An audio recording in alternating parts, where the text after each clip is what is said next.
Informasi baru saja kami dapatkan, Saudara. Presiden RI ketiga B.J. Habibie tutup usia. B.J. Habibie meninggal di RSPAD Gatot Subroto dalam usia 83 tahun. Terkait kabar dari meninggalnya B.J. Habibie disampaikan atau dikonfirmasi oleh Kepala RSPAD Dr. Terawan hari Rabu ini. Dikatakan oleh Dr. Terawan bahwa benar pukul 18:05 waktu Indonesia Barat, Presiden RI ketiga B.J. Habibie tutup usia.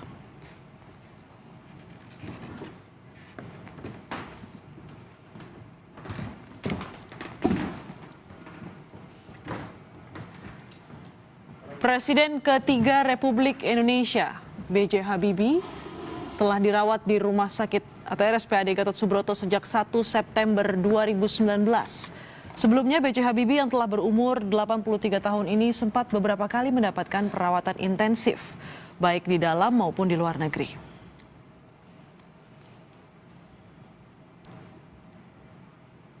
Dan gambar yang Anda saksikan saat ini, Saudara, adalah gambar langsung dari Rumah Sakit RSPAD Gatot Subroto. Di sana kita saksikan Presiden Joko Widodo baru saja tiba di RSPAD Gatot Subroto.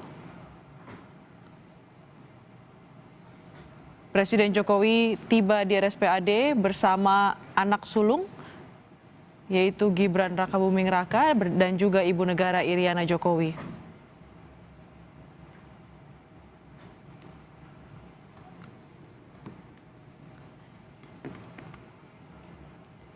Kabar meninggalnya Presiden ketiga Republik Indonesia B.J. Habibie telah dikonfirmasi oleh Kepala RSPAD Dr. Terawan hari Rabu ini bahwa benar pukul 18:05 waktu Indonesia Barat, Presiden RI ketiga B.J. Habibie tutup usia.